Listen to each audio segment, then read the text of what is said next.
Bawa hidupmu, dirimu di hadapan Tuhan dengan kudus. Bawalah hubunganmu dengan kudus juga.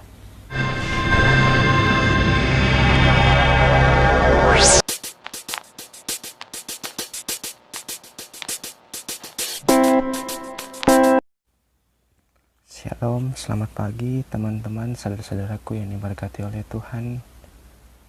Saat ini saya ingin memberitakan firman Tuhan yang temanya pacaran kudus, yang saya ambil dalam 1 Tesalonika 4 ayat 3-5.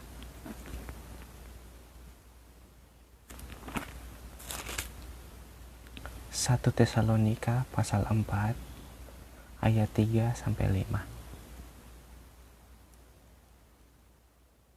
Firman Tuhan berbunyi, "Karena inilah kehendak Allah, pengudusanmu, yaitu supaya kamu menjauhi percabulan, supaya kamu masing-masing mengambil seorang perempuan menjadi istrimu sendiri dan hidup di dalam pengudusan dan penghormatan, bukan di dalam keinginan hawa nafsu, seperti yang dibuat oleh orang-orang yang tidak mengenal Allah." Nah, teman-teman yang diberkati oleh Tuhan, kita memahami kekudusan pasti akan ada kehormatan. Seperti apa yang dikatakan di dalam ayat 4 itu, pengudusan dan penghormatan. Saya ingin jelaskan tentang pacaran kudus seperti apa. Nah, pacaran kudus bukan hanya tidak berbuat dosa atau setia kepada Tuhan. Nah, pacaran kudus seperti ini. Dengar, satu, komitmen untuk mencapai tujuan ke jenjang pernikahan. Komitmennya seperti apa? Dia komitmen dari mulut, hati, dan pikiran. Jika sudah tiga-tiga itu siap untuk dia komitmen, dia siap melakukan hubungan yang kudus. Nah, dalam Amos 3 ayat 3 mengatakan, "Berjalankah dua orang bersama-sama jika mereka belum berjanji?" Nah, engkau komitmen terlebih dahulu, komitmen terhadap Tuhan dan komitmen terhadap pasanganmu. Dan komitmen itu bukan dari mulut. Dari mulut, dari hati, dan dari pikiran. Dengan itu, engkau berhubungan, hubungan yang engkau katakan kudus itu tidak dapat bisa menggoncangkan satu dengan yang lain, sebab engkau sudah berkomitmen melalui hati dan pikiran. Nah, kedua, menerima, membawa dirimu sendiri dan hubungan kalian pada Tuhan. Mengapa harus kita bawa diri kita sendiri kepada Tuhan? Nah, terlebih dahulu, jika sebelum kita melakukan hubungan kudus di hadapan Tuhan, terlebih dahulu kita menguduskan diri kita, membawa diri kita untuk dibentuk. Nah, setelah kita membawa diri kita untuk dapat bisa dibentuk di dalam Yesus Kristus, setelah itu kita membawa hubungan kita kepada Tuhan. Seperti apa yang dikatakan dalam Yohanes 15 ayat 5. "Akulah pokok anggur dan kamulah ranting-rantingnya. Barang siapa tinggal di dalam aku dan aku di dalam dia, ia berbuah banyak, sebab di luar aku kamu tidak dapat berbuat apa-apa." Selain engkau membawa hidupmu, dirimu di hadapan Tuhan dengan kudus, bawalah hubunganmu dengan kudus juga. Sebab di luar Tuhan kami tidak dapat bisa berbuat apa-apa. Nah, yang ketiga, jaga hati dan pikiranmu masing-masing agar tidak menjadi celah untuk hubungan kalian.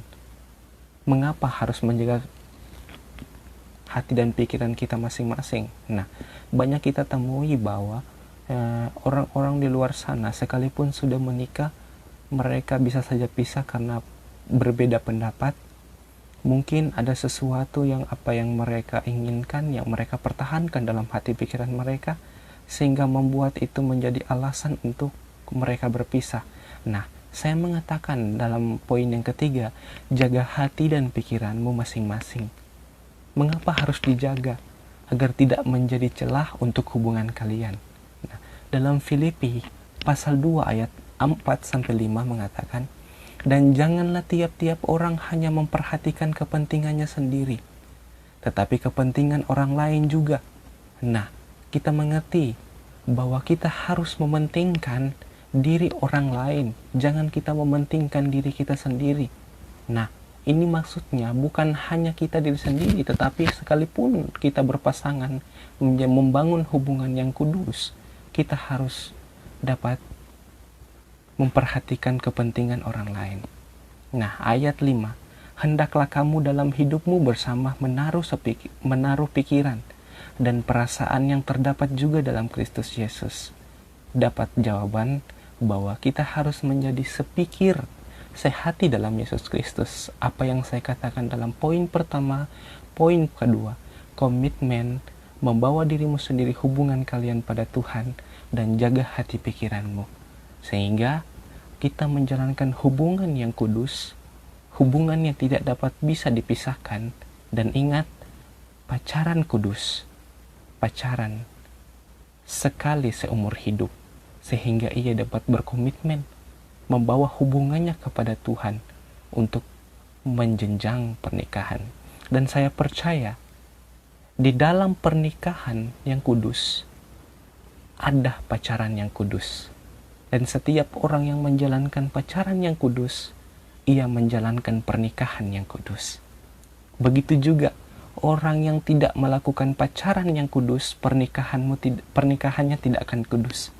Nah, pertanyaannya, bukankah kita selama ini menikah diberkati? Iya, maksud dari apa yang dimaksudkan ini, apa yang saya bawakan, bahwa mereka tidak akan dapat bisa mencicipi berkat-berkat kekudusan daripada Tuhan. Berbeda dengan orang yang pacaran kudus yang akan dapat bisa menjenjang ke pernikahan kudus. Saya yakin orang yang tidak pacaran yang tidak kudus, ia akan dapat menjenjang ke pernikahan yang tidak kudus.